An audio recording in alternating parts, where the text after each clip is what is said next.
Over 8 million people who want things to get better, who want to see this city brought together, who want to see us fight back against the disease that's afflicted us all, held us back, disrupted our lives, done so much damage to our families and our neighborhoods. People want peace and they want us to move forward. Now, there are always going to be people trying to disrupt the peace and unity of this place, the single most diverse place on earth, a beacon of hope to the world. That's what New York City is. Because New York City offers the possibility and the promise that people could come together from all faiths, from all backgrounds in one place. People of all nations building together something better. And that's what we do all the time. And sometimes we meet crisis, because that is part of humanity. Sometimes we meet challenges.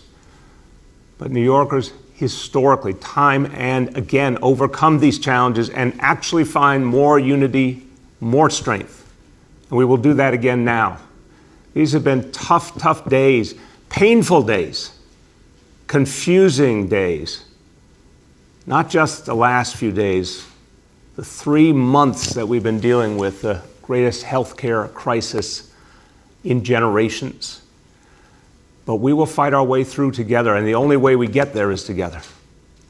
Last night in New York City, there were some specific horrible moments, but there was overwhelmingly peace. Last night in New York City, the NYPD was out there protecting us. Men and women of the NYPD, we asked so much of them. We asked so much strength, so much restraint. They were out there protecting us as they do every day. There were people out there, very few, who were protesting overwhelmingly peacefully.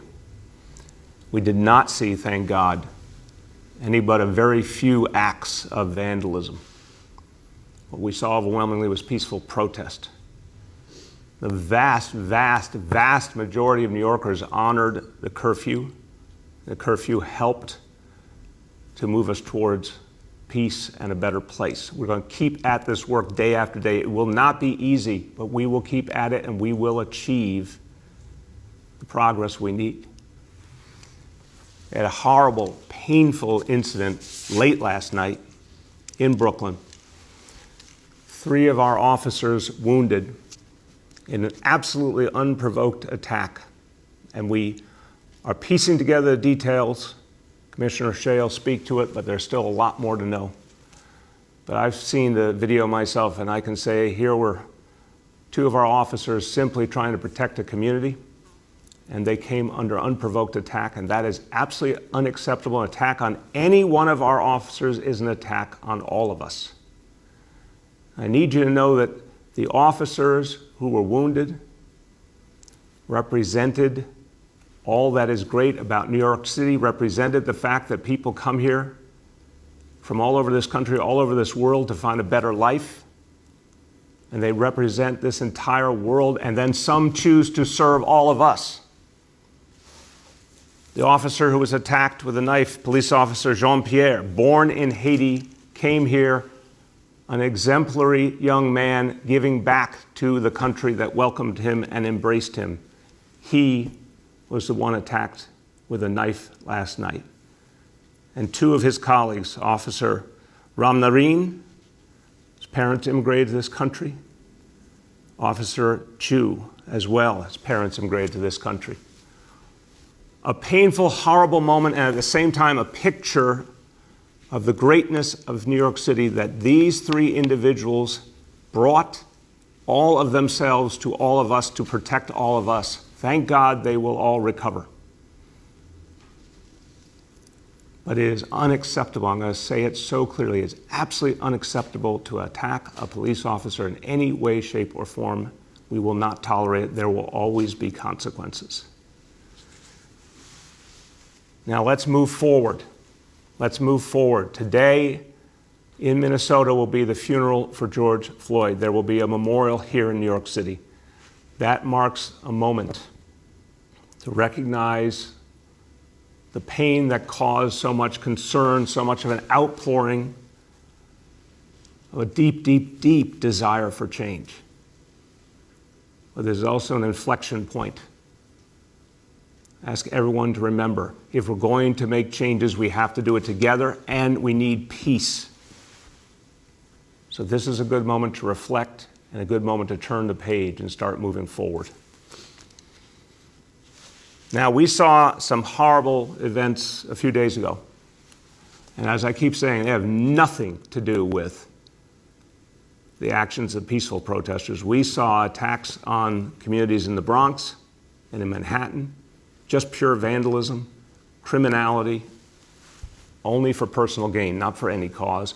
And in the community in the Bronx that I visited a few days ago, Burnside Avenue, Fordham Road, the places that were hit so hard, we have small business owners fighting back. We have community residents cleaning up the streets, not accepting anyone who would try to destroy their community, standing up, reclaiming their streets, their neighborhood, their city. We will help them. Those small business owners who scratched, saved, and built a small business, so many of them immigrants living the American dream, today we announce support for them. The New York City Mayor's Fund will start with $500,000 to help those businesses recover, individual grants, direct cash assistance. I want to thank everyone who is supporting this effort. We turn to community members who care, and they stepped up to help the people of the Bronx, to help those small businesses. Special thanks to Somos Community Care, to Dr. Ramon Talaj and Dr. Henry Chen. New Yorkers, immigrants, people who believe in helping others, they will work with us to help those small businesses back on their feet. I met those small business owners. They're not going anywhere. They believe in the Bronx. They believe in New York City. They will be back. We'll provide a variety of help to all those small businesses that were affected. Legal help, help getting their insurance, whatever it takes to get them back on their feet. Now let's go back to the moment in history we're in much more broadly. We're dealing with some very, very real issues these last days, but remember, for almost 100 days now, we have been dealing with the coronavirus. This pandemic that has created such pain, such frustration, that's laid bare such clear disparities that must be addressed, and taken such a human toll. And then on top of it, created a crisis that stole people's livelihood, that forced people, especially our young people, to have to be indoors without schools, without the things that they depended on, the community centers, all the things that matter. This disruption has been vast, but we will not let it stop us, and we will rebuild and we will restart. And so Monday, June 8th, phase one begins, and we are resolute that we will continue this restart process. We're going to do all we can to support the businesses in phase one. We're going to do all we can to support working people who are part of phase one. Today, we launch a dedicated hotline to help small businesses. Today, we will put out guides to help small businesses know exactly what they need to be able to do the work of restart. Any small business that needs help as they prepare for Monday can call 888-SBS-4NYC. We're going to be providing 2 million free face coverings to small businesses to help them get started. We're going to help workers as well. Any worker who, as they return to work, is concerned about their health and safety, needs guidance, needs support, they can call 311, or they can go to nyc.gov/coronavirus to get the facts about all we will do to help working people. We must have health and safety as the priorities in this restart.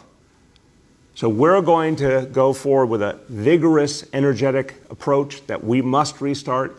Phase one must begin Monday. It will begin Monday. If we all work together, phase one can move on to phase two. And at this moment, phase two could start as early as the beginning of July.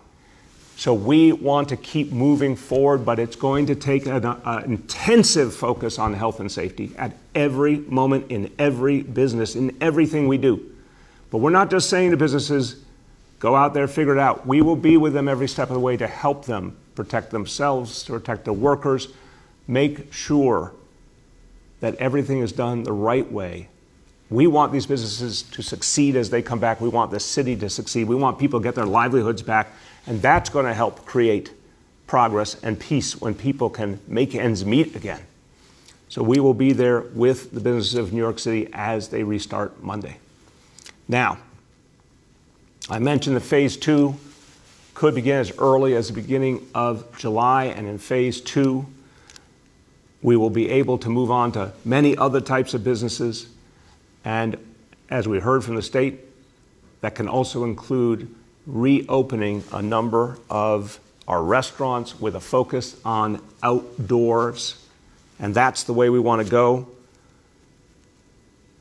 We have a new initiative, Open Restaurants, that will focus on what it takes to make outdoor seating work. We will provide a plan to help restaurants set up that outdoor seating, to help them bring their employees back. We will provide a massive expansion of curbside seating, a big expansion of open streets. We'll do what it takes to help this key part of life in New York City, key part of our economy, the wellspring of the livelihood of hundreds of thousands of New Yorkers to come back strong, starting in phase 2 in July. This is going to be another important step, but again, health and safety first. Everything we're doing is to make sure that we do it safely, that this disease does not spread, that we beat it back, and as our test and trace program comes into high gear this week, we fight back the disease with more and more testing for New Yorkers, more and more tracing of those who have been infected and all their contacts to get them the help they need, to get them, if they need to be safely separated, the support they need. More testing, more tracing, more support at the same time as we help businesses restart safely, bring back people's livelihood, bring back all that people love about this place, fight this disease back every day. And that leads me to our indicators and thresholds. Once again, we see that because of what you have done, you, everyone I'm looking at out there, over 8 million people, you have achieved this success. Indicator 1, daily number of people admitted to hospitals for suspected COVID-19. Again, that threshold is to stay under 200 patients a day. 48 is our latest report, only 48, and that is great. Indicator 2, daily number of people in our health and hospitals ICUs. That threshold is 375, and today only 354 in our ICUs. And this is the most important and best news. Percentage of people tested positive citywide for COVID-19, that threshold is 15%. Today we have the lowest number we have seen since this crisis began, only 3% testing positive. With more and more testing happening, more and more people being reached, only 3% testing positive. That is very good news. Whatever else we're fighting, whatever else we have to overcome, this is what is going to allow us to move forward, and it's because of all of you. Everyone who stayed indoors, no matter it was tough, everyone who's socially distanced, everyone who wears a face covering. You are changing things so that we can restart this city and make sure we move forward. Thank you. A few words in Spanish. Gracias al gran esfuerzo de los neoyorquinos, solo faltan 4 días para comenzar la primera fase de reinicio. Hay que seguir ayudando a nuestros negocios y trabajadores para que estén listos para regresar de manera segura. Todos los neoyorquinos tienen que seguir luchando contra este virus para ganar el paso hacia la próxima fase y más allá. With that, we will turn to our colleagues in the media. Please remind me of the name and outlet of each journalist. We'll now begin our Q&A. As a reminder, we're also joined today by Deputy Mayor Phil Thompson, by Police Commissioner Dermot Shea, and by DOT COO Margaret Forgione. First question today goes to Andrew Siff from NBC. Hi, Mayor. Thanks. I hope you're doing well. Hope everyone on the call is doing well. Two questions. The first is, to what degree is day one of reopening New York City phase one at risk because of the curfew, the protests, and the general sense of unease right now? To what degree is it all at risk for Monday?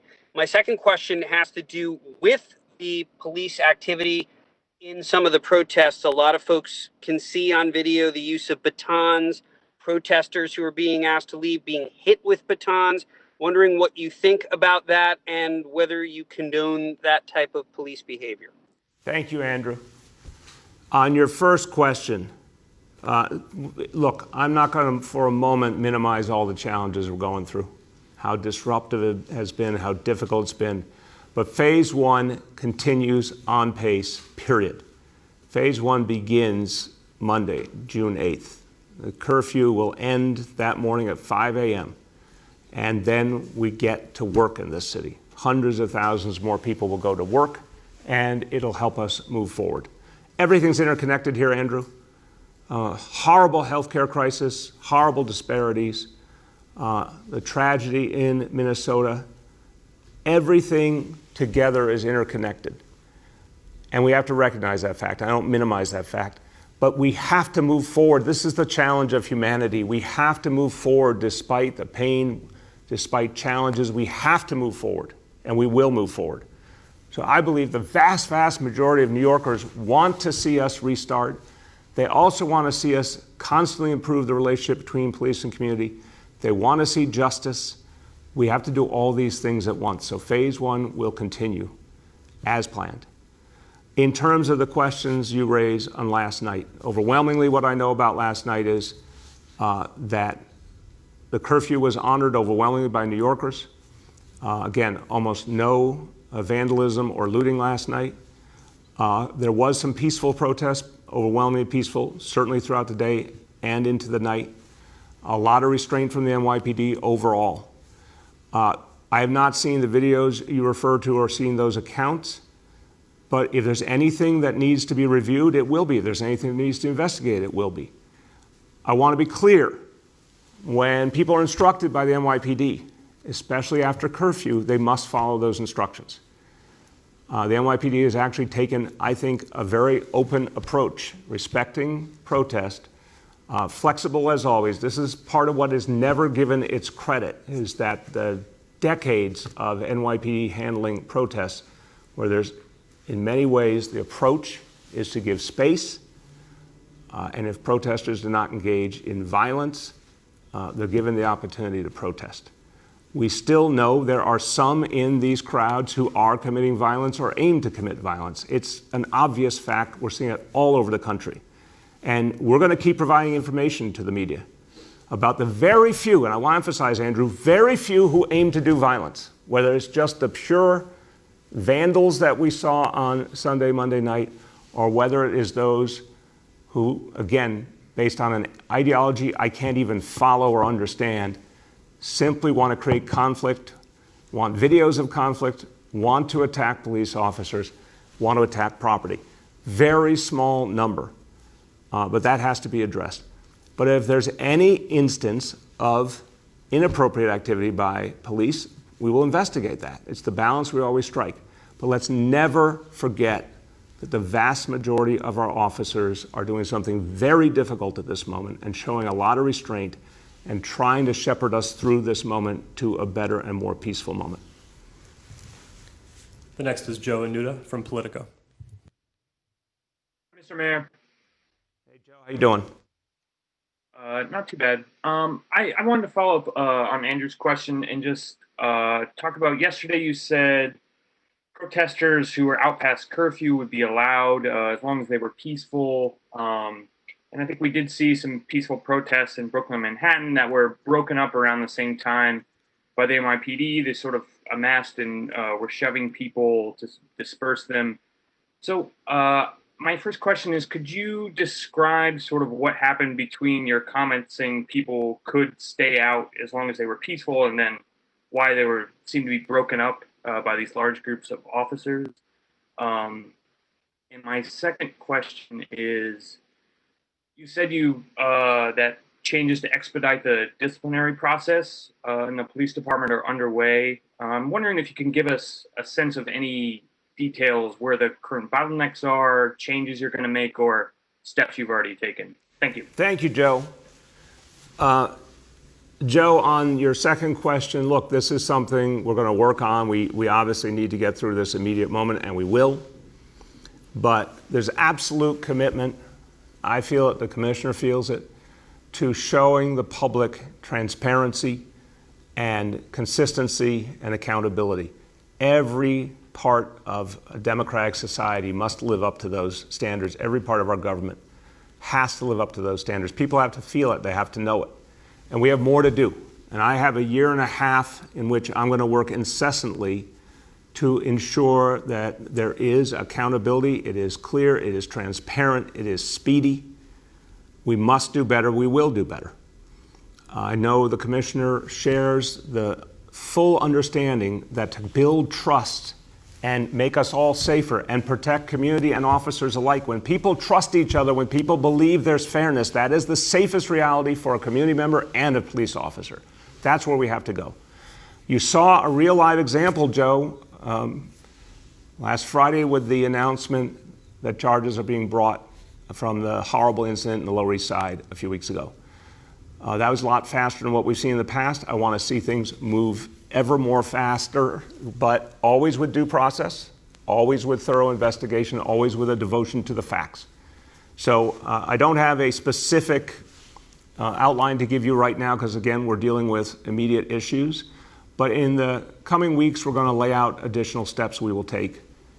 And those steps, I have no doubt, will move us forward. And to everyone who says it can't happen, they said, and I can give you the chapter and verse, all the people who said we couldn't get rid of the broken and unconstitutional policy of stop and frisk, it would lead to crime, it would lead to disorder. We made that big change. The city got better, the city got safer. People who said we couldn't reduce arrest, 180,000 fewer arrests in 2019 compared to 2013. We got safer. Body cameras on officers make us safer. All of these things move us forward, and we're going to keep going. On your first question, Joe, again, we'll be reviewing any new information that came out of last night. I will. I know the commissioner will. If there's anything that's a concern, a problem, anything questionable, anything inappropriate, it will be followed up on immediately. But I want to emphasize, I don't think there is anything but clarity. If we say there's a curfew at 8 p.m. and that folks are being told consistently, there's a curfew here and we're showing respect for protest, but you need to go home.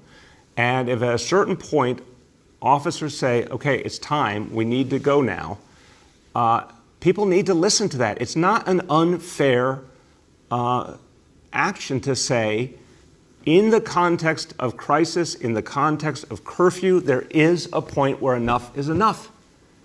I just think, and I'm someone who believes deeply in all the checks and balances of a democratic society. But I'm the duly elected mayor. I have put this curfew in place given the circumstances we have dealt with. We have seen the positive effect. We saw the impact Tuesday night, better than the 2 nights before. Wednesday night, better than Tuesday night. But it takes some respect on all sides. If officers say, now is the point, we need you to go home, it's time to go home. The next is Jen Peltz at the AP. Hi, Mr. Mayor. Can you hear me? Yes, Jen, how you doing? Thanks. 2 questions. One, do you believe there's any connection between the stabbing incident last night in Brooklyn and the looting, unrest, or protests that are going on? And the other is, I was listening to what you were saying about the importance of reopening and moving forward. I just wondered if you could reflect a little bit on the magnitude of what New York City will need to do to not just reopen, but eventually hope to reclaim some full sense of itself. Reclaim full sense of itself? Is that what you said? Yeah, or a full kind of New York, something more close to normal. Yeah, that's a great question, Jen. Thank you. So framing last night, the question you raised, after a full week in which overwhelmingly we have seen peaceful protest and tremendous restraint by the NYPD. That kind of the hallmark of what we have seen historically with protests, many of which I have participated in over the years. Peaceful protesters trying to move their cause forward in a democratic society the right way. NYPD reflecting our democracy, protecting the right to protest, and doing it with great restraint. What a juxtaposition to what we saw in Washington, D.C., a horrible effort to bring our military in inappropriately and to invade civilian life and the democratic process. And again, the reason I don't want to see National Guard in New York City, because we have a police force trained to respect the people of this city and respect the right to protest. So that's what's happened overwhelmingly. We saw a criminal element on Monday and Tuesday night, absolutely opportunistic criminal element trying to simply do things for their own gain, no relationship to cause. We've seen a small group of violent protesters, ideologically motivated, systematically organized here and around the country. But the reason I bring all that together is to say that when we see someone attack a police officer, and we've seen that too much in recent days, we can't always tell you immediately what the motivation was and what the individual was doing and why, and that's why we do the investigations to get you all the facts, and each one very well could be different. Often it is. But it's undoubtedly clear that anyone who bears hatred towards police officers does something that hurts all of us, does not move us forward to attack a police officer. It's inappropriate. And it's painfully clear. Here is a police force that is trying to move forward and improve and be responsive to community concerns. Here is a police force that is majority of people of color. Here is a police force that is doing things overwhelmingly that reflect the restraint we want to see from our police, has made a lot of progress in 6.5 years, has a lot more to do. Anyone who attacks a police officer attacks all of us, period. So I'm not going to theorize on what motivates each person. I'm going to simply make it simpler than that. If you attack a police officer, there will be consequences. If you attack a police officer, you obviously do not believe in democracy, in decency, in respect for the rule of law. And you will have to suffer consequences for that. And we're not going to let any one individual drag us down, because I've seen well over 8 million people respect our police and respect our protesters and believe in our democracy. And I've seen a handful try and tear us down. We will not let them tear us down, period. We will not let them divide us. The question about the reopening. Jen, I'm going to tell you something. Again, I have seen this city overcome every conceivable problem. I cannot tell you, having experienced the 1980s in this city, the 1990s, the extraordinary challenges, deep challenges that went on for years and years and years that looked insurmountable, and then to see this city overcome them one after another after another. That is the spirit of New York City. There's no way in the world we are going to fail. I guarantee it. This city will not fail. So phase one is going to go on. Then we're going to build from there. We're going to watch like hawks to make sure this disease does not reassert. And the greatness of New York City, it will be on full view in the coming months, and then we'll grow from there. Is it going to take a while to get back to all of our greatness? Yes, Jen, it will. And that was true after 9/11. That was true after Hurricane Sandy. That was definitely true after the 60s and 70s and the fiscal crisis and millions of people leaving New York City. At any of those moments, you could not have imagined what New York City was like in January or February, that recently and this year. We will make a full recovery, and then some. We will make a fairer, better recovery. Absolute faith in that. Can't give you the exact timeline when each thing will happen, but absolutely certain that's what will happen. The next is Marcia from CBS. Mr. Mayor, I have two questions. The first one has to do with the NYPD, and I'm wondering why the mounted unit was used last night and not sooner. And my second question has to do with transparency. I wonder why you won't open your press conferences to reporters to attend the way the governor does, so that people can ask follow-up questions, and that you're not limiting the people you take questions to your hand-picked people. I think it adds to transparency and gives a better message to the public. When will you do it? Oh, Marcia, I don't. If you're now declaring yourself one of my hand-picked people, then I'm honored to be associated with you. Marcia, respectfully, I just disagree with the way you're interpreting things.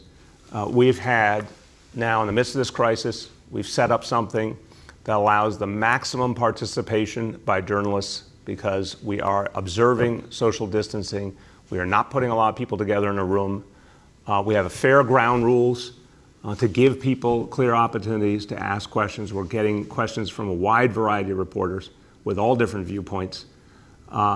We've talked to some reporters about possible changes in the format. We're considering that. We're going to work on that. But right now, obviously, Marcia, we have more immediate things we got to deal with. But absolutely listening to the concerns of journalists, and we want to work together to figure out what will work. But we're going to do it safely, and this format is the right one. The mounted unit, look, we are doing everything from a perspective of restraint. As I said yesterday, the way these things happen is the NYPD presents its strategic approach. I work with them constantly. First Deputy Mayor Dean Fullahan works with them constantly. We work together to make sure that we're comfortable with the approach, that we believe it's the right thing for New York City and for moving us forward. Mounted units have not been used throughout this crisis. There are individual instances where it may make sense, but the approach to the NYPD, and this has been going on for years, this is something that Bill Bratton believed in, Jimmy O'Neill believed in, Dermot Shea believes in. This strategy emanates from One Police Plaza, a strategy of care and restraint, not that which we have seen in many cities of this country over years, where a very heavy-handed overreach strategy for dealing with protest leads to more protest, more pain, more violence.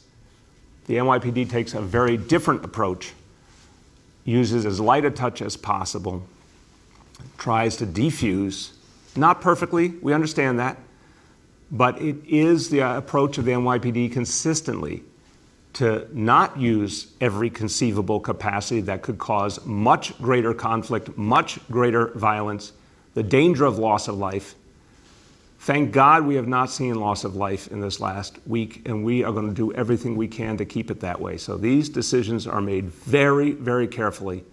The same people who perfected CompStat and precision policing and neighborhood policing and de-escalation strategies, every hour of every day, they're making these adjustments. Commissioner Shea, Chief Monahan, Chief Pichardo, the whole team, First Deputy Commissioner Tucker, everyone is working to refine these strategies and tactics day by day and working with us to make sure that they're what's right for the people in New York City. The next is Rocco from the Daily News. Good morning, Mr. Mayor. Good morning, Rocco. How are you? I'm doing well. My question is actually for the police commissioner. Commissioner, regarding both the incident last night in which the officer was stabbed, and then the incident today in which police shot and wounded a man who came at them with a knife. Well, starting first with Brooklyn, is there any reason to believe, or can you speak to any potential terror links there, as well as whether or not anything in this man's most recent past, let's say via social media, indicates an affinity with the protesters, a dislike for police, and similar with the case in Manhattan, although I'm led to believe that maybe that's just someone who has some mental health issues. Commissioner? Those two incidents, as well as, unfortunately, many others that we've seen in the last week, are deeply, deeply troubling, as I think they are for all New Yorkers. All of them are under investigation. The motivations behind them, we are in the preliminary stages of uncovering evidence, creating links, and exploring links, if there are any. This is very early in the game. As I said last night, we will have more to say at a point in time when we're comfortable with the motivation behind any of these incidents, but it is a little preliminary to be making statements at this point. Thank you, Commissioner. Next is Jeff Mays from the New York Times. Hey, good morning. Just a couple of questions for the mayor and the police commissioner. Mayor, you've said that the peaceful protesters will be allowed. And the police, I believe the police chief or the police commissioner said earlier this week that the curfew was really to deal with people that were breaking into stores and causing other kinds of unrest. But that doesn't seem to be what happened last night. And even last night, you on WBLS, you talked about how peaceful protests would be allowed. So I'm just wondering if maybe you and the commissioner can address what exactly is the protocol? Like, will peaceful protests be allowed to continue after the curfew, or will people be forced to go home, as appeared to what happened last night? And my second question for you, Mr. Mayor, is that some of your closest former advisors have questioned your leadership on this issue. Jonathan Rosen, Maya Wiley, Rich Bury, they are openly criticizing your management of this crisis as too deferential to the police. I'm wondering if you can speak to that. Jeff, I respect all of them. And the bottom line is anyone who is looking from outside, I respect their opinion, their right to raise their opinion. I always want to listen to different opinions, but we are dealing with a crisis right here and trying to balance all the factors, whether it is the coronavirus crisis or the crisis of concern from the killing of George Floyd. And we are going to see ourselves through and to get to a better and more peaceful city. So when I look at this situation, I believe what we have done here is talked about. I'll tell you what I've talked about. We've made a huge amount of changes in the way we police this city. We're going to make more. We have a year and a half to make many more changes. We need help, particularly in Albany, to make some of those changes. I respect the strategy that has been put in place by the NYPD because I'm seeing it with my own eyes, Jeff. I've been out around the city watching what's happening. I understand the difference between the overwhelming majority of peaceful protesters, but intermixed in a small group trying to do violence. That is a different reality. So for anyone out there who's concerned or criticizing, I'm not sure they understand the depth of the reality of what we've faced. We have to keep the peace. We have to keep order. We have to protect our democracy and our democratic rights. We're striking that balance all the time. So I'm very clear that this is how we see ourselves through this and how we turn the page and move forward, all against the backdrop of a pandemic. And let us not forget the complexities that that is causing. On the question of the approach to peaceful protest, I think it's clear as a bell, Jeff. I've said it over and over again. There's a curfew for a reason. The right thing to do, and I, again, have participated in plenty of protests. If there's a curfew, what people should do is protest during the day, go home at the curfew. I understand some people are going to choose to keep going. If they are scrupulously peaceful, as you've seen all over the city, the peaceful protest continues. NYPD accompanies it. At a certain point at night, the NYPD, I think, rightfully says, everyone, it's time to go home. But that's not the whole story. We've also seen specific instances that cause the NYPD to intervene in a specific manner. That doesn't mean it's perfect, Jeff. We're going to keep looking every day, every night at what's done right and what's done wrong.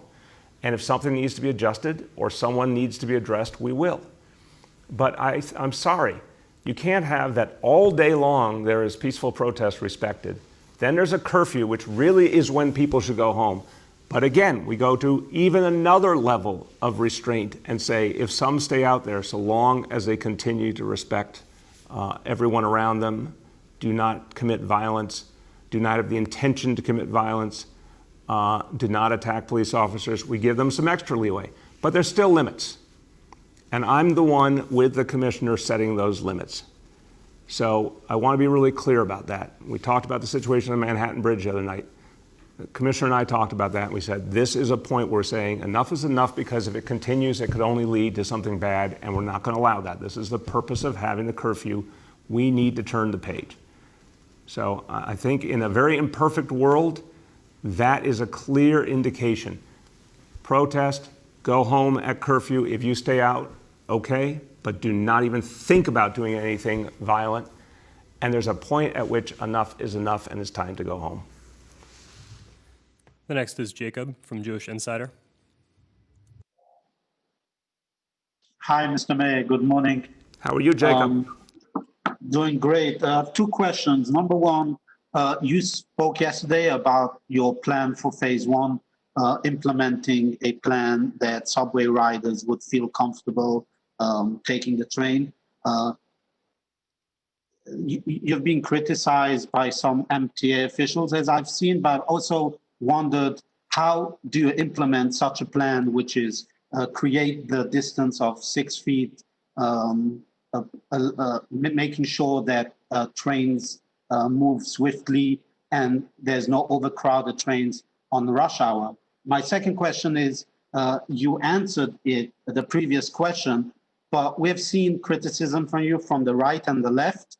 Obviously, some express no confidence in you from the right, and some, as you see, some of your allies have expressed no confidence from your handling of your situation. And I'm wondering, how do you balance that? How do you see your handling of this crisis? Basically, if you were public advocate Bill de Blasio now, how would you grade Mayor Bill de Blasio? Jacob, you're a very, very intelligent guy, and it's a smart, interesting question, but I'm going to tell you that when you have the responsibility for the health and safety of over 8 million people, it's not the same as any other role that I played before. And there's no critic out there that could possibly understand what it means to have to take the actions to protect people and to protect this city and to protect our future. This whole crisis, Jacob, even before this last week, my entire focus has been on protecting the lives of New Yorkers, their health, their safety, making sure people had enough food to eat, making sure people had a roof over their head. Criticism, it comes with the job. It will come from all directions. Especially in crisis, expect a whole lot of criticism. And you got to always keep your ears open to hear if there's something you're missing, if there's something you need to do better. But critics and folks who do not have to make the decision about people's lives, I understand they're going to have a different perspective. My job is to make sure New Yorkers are safe and that we can fight back this disease and move forward. I'm confident that we're doing the right things to do it. And if we see anything, if I feel a decision I made is not working, if I'm talking to the commissioner and we think a strategy is not working, we're going to change it. We were wrong in the time when we said we wanted the NYPD involved in the social distancing enforcement out of a deep concern for people's health and well-being, a deep concern to fight back the coronavirus, did not recognize at first the problems that would create. Jacob, I cannot tell you how many elected officials reached out to me, community leaders, clergy, and said, you know, we respect you, but you're making a mistake here. And we reviewed it, we talked about it, and I said at the time that we changed the policy, I gave special credit to 3 people I want to reiterate. Congress member Yvette Clarke, Brooklyn Borough President Eric Adams, and Assembly member Tremaine Wright from Brooklyn, who's the head of the caucus in Albany. Each of them called and said, here are things that need to be different. Here are specific ideas of how to change it. We respect you, we respect what a mayor has to do, but this isn't working, try this other thing. People came forward from the Cure Violence movement and said, it's not working the way you're doing it. We can step forward and play a bigger role. That would be much more constructive than police trying to enforce social distancing. Commissioner Shea and I talked about it, agreed that we had made a mistake. I'll take responsibility. We changed it quickly. And from the moment we changed it, it improved the atmosphere and the relationship between police and community and helped us move forward. But we also sent a lot more civilian capacity in to keep educating people on social distancing and face coverings. We started giving out the free face coverings, supporting the Cure Violence movement to play a much bigger role. We're supposed to listen and evolve and change, but at the same time, keep moving things forward and be resolute when we believe we're right. So that is the balance that has to be struck at all times, Jacob. I'm listening all the time, but I have to decide in the end, in a democratic society that elects one person to be their mayor in open democratic elections, and I've been elected twice in the city overwhelmingly to play this role, I have to make decisions, and I will. On phase one and the MTA. So we've had a lot of back and forth with the MTA. And I'll always call them like I see them. I give them a lot of credit. I think the cleaning overnight was exactly right, and they're doing that really, really well. I think it's great that they've come forward with a commitment to more frequent service.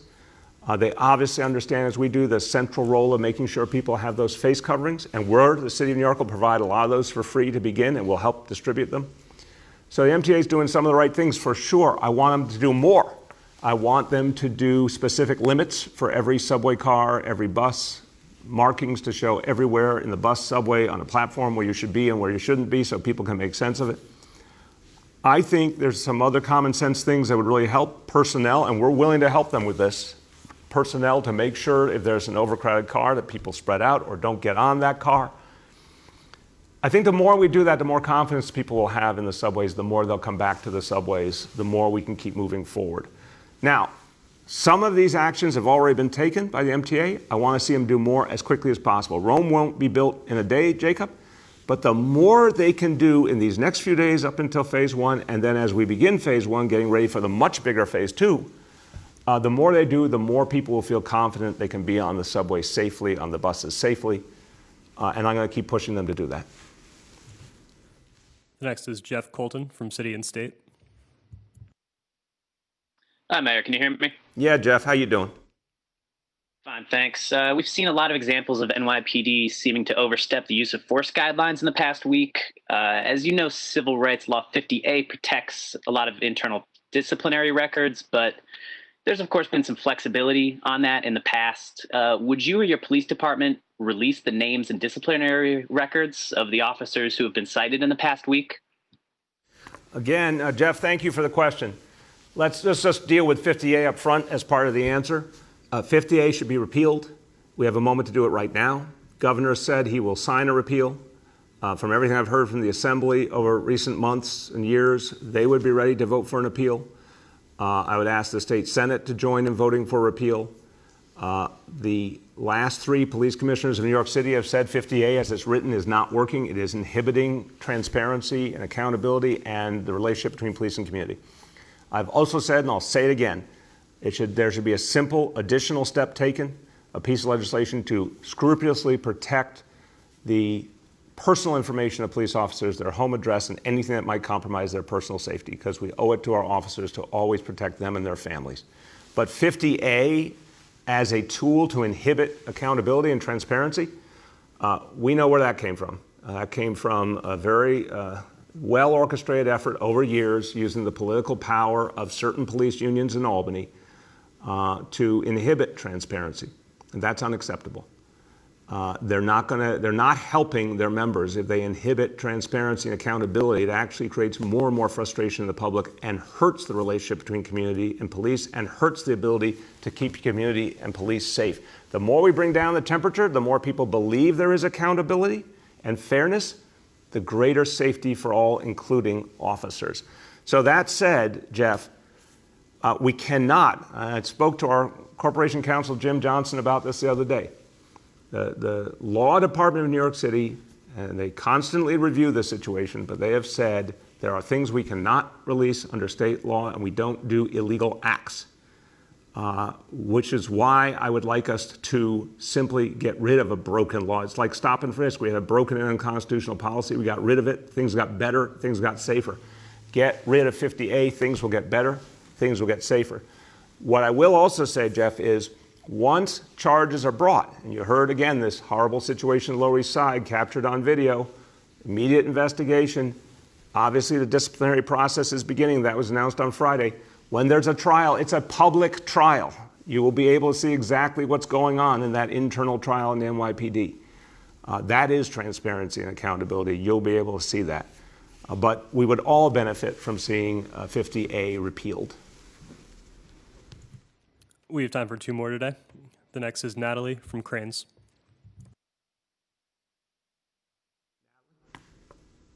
I don't hear Natalie. Natalie, do we have you? Can you hear me? Yes, Natalie, how you doing? Good morning, Mr. Mayor. My first question is, the aid package for the small businesses, is that only for Bronx businesses? Yeah, Natalie, this is thank you for asking. Well, go ahead with your second question too, I'm sorry. Well, just answer that for now, and then I'm also wondering it's how many too businesses upfront, in the Bronx. or that this is we've been doing this now for quite a while, Natalie. Just making sure you understand the ground rule. 2 questions up front if you got them. If you only got one, that's fine. So you tell me. Okay, so why only the Bronx, and how many businesses were damaged in the Bronx? Right. Thank you, Natalie.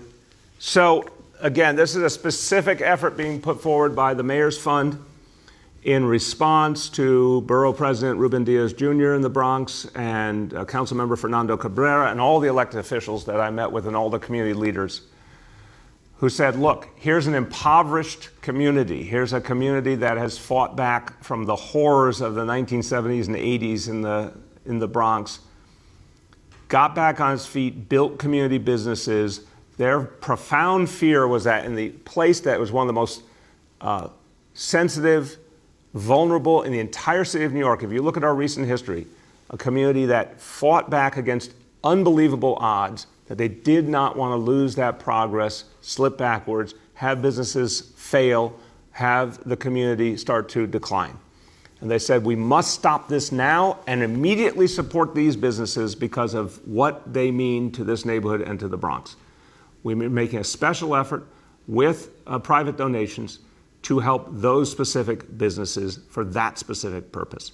So that's why we're doing it. There is something particular about the needs of that community and the fact that we must prevent any decline. So much good is happening in the Bronx. I don't want anyone to misunderstand that. The vast majority of the Bronx on Monday night was peaceful and has been on Tuesday night, Wednesday night. It was an isolated area.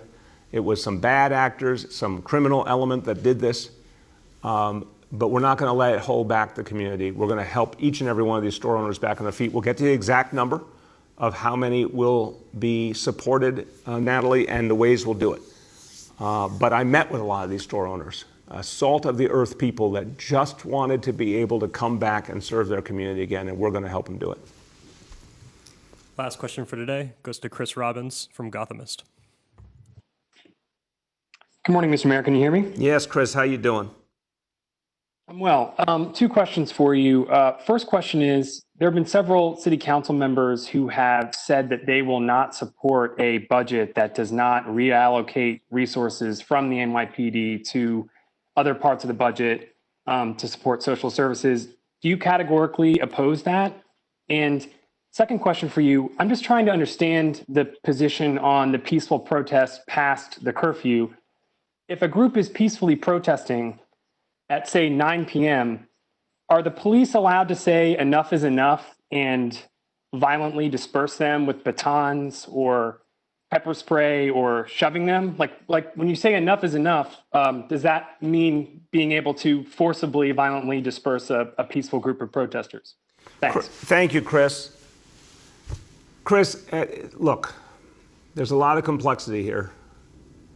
And I understand that for everyday people, they're looking at a situation, it often becomes, in their mind, they see an image, we all feel emotionally, you see something, you feel it's either fair, it's unfair, it's right, it's wrong, and I don't blame anyone who feels that. And sometimes you see an image that's wrong, it's just plain wrong. And sometimes there's a lot more to the story. But the fact is, look, in many places in this world, and especially I could say this, in many places in the good old USA, a curfew at 8 p.m., that would be the end of discussion right there. It is the nature of New York City and the restraint shown by the NYPD that we're trying to give people extra space if they do it the right way, if they respect the instructions of the NYPD and do no violence, no harm, don't plan any violence. And again, Chris, if this had just been peaceful protest over these days, if there was not an element, then again, it is incumbent upon us to keep showing you. I'm seeing it in video after video. I'm seeing so much evidence around here and the whole country. I'm talking to my fellow mayors. Anyone with eyes to see understands this is not the protest we have known for decades. There is an additional element trying to create violence and intermixing with the peaceful protesters and waiting for their moment and trying to get people set against each other. It's insidious. It is not. Here is simply a group of peaceful people, and they're all exactly the same, and we can treat them all exactly the same. The horrible nuance that's being forced on the NYPD here is when most people are clearly there for peaceful protest and are upset about things that are wrong in our society that need change, and some who aim to do violence are using the peaceful protesters as shields. And that's what's happening. So if the NYPD at any given point thinks something is about to get more problematic and undermine peace and undermine order and create violence, they will draw a line. That was the Manhattan Bridge the other night. It had come to a point where there was a strong belief, which I affirmed, that there had been a lot of peaceful protests, but that if it continued on, if it moved into Manhattan, it was going to create new and different problems. We had to draw a line. But everyone was told, just turn around and go home peacefully, there's not going to be a problem, and they did. In some instances, there are individuals who are clearly doing things that indicate from a pattern we've seen, and we got to keep showing you this, Chris, that they are part of a group that has additional aims, and we've seen it play out in so many ways. Now, I want the absolute least use of force. So if the questions today are about, is it the use of batons, the use of pepper spray, my view is they should be used absolutely to the minimum, only when absolutely necessary. I'm someone who like to see the very least use and ideally no use of pepper spray or batons. There are certain situations where it's necessary, but I want to see that to be an absolute minimum. But this is something we're going to keep working on overall. The protests the first few nights were charged and difficult and tense, and the whole emphasis was on trying at all costs to avoid loss of life, of any life, trying to bring down the tensions, ward off violence while still respecting peaceful protest. And there was not property damage. Starting on Sunday and Monday night, we saw something very different. And again, that was overwhelmingly a specific criminal element that took advantage of the situation. The last two nights, that criminal element has been pushed back. The looting and the vandalism has been pushed back. The peaceful protest has been honored during the day, overwhelmingly peaceful without any major incident. At night, also overwhelmingly peaceful, but with a couple of things that had to be addressed. So we're going to keep trying to strike that balance. But I would say to all the protesters, honoring the good and decent people overwhelmingly, the peaceful protesters, again, your point is made and heard, and there's going to be action at all levels. And please, let's let everyone in Albany know they have a key part of that action in the repeal of 50A. We need them to take responsibility for the thing we can't do here.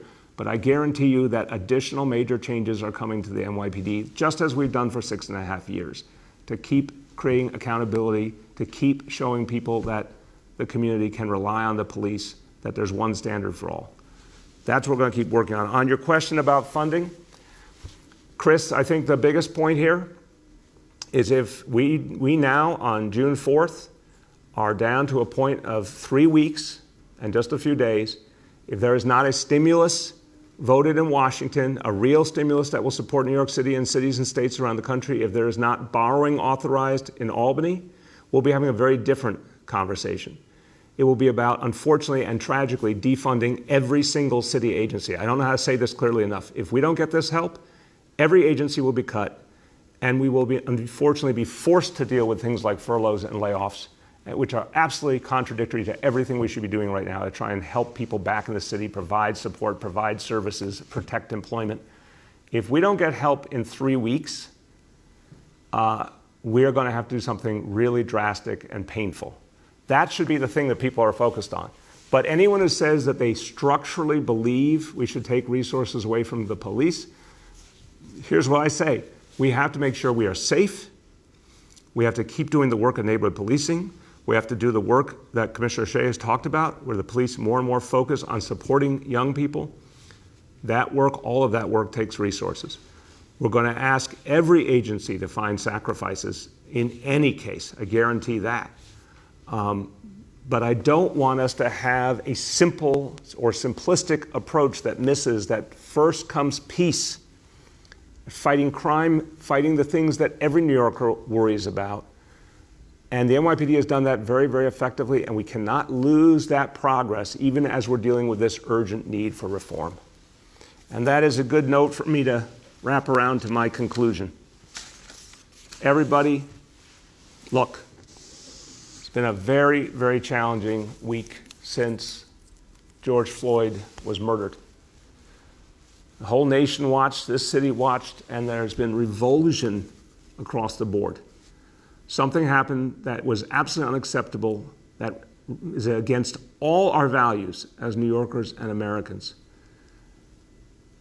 The Floyd family is grieving right now. Today is the funeral in Minnesota. There'll be memorials here in New York City. I ask everyone today to first start with our common humanity.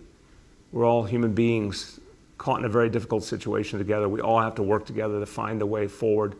But let's remember that one family right now is in tremendous pain, and maybe we can think about the Floyd family as the example of all of us, where that common link of humanity is as we watched him being killed.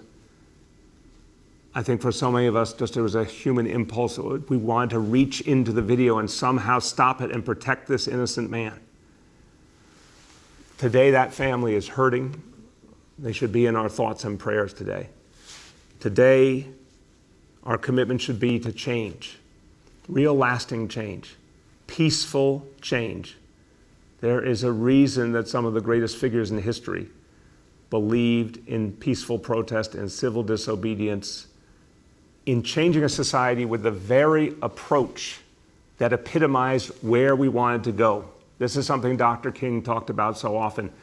If the effort to change is filled with hatred and violence, it will beget more hatred and violence, not progress. If the effort to change is filled with respect and love and hope for humanity, it will help take us there. That's what we have to do. New Yorkers have shown time and time again that we practice that kind of positive change. We're a very different city than we were even a few years ago, and we will become different and better again. But we all have to be a part of that. And I have faith that we will. Thank you.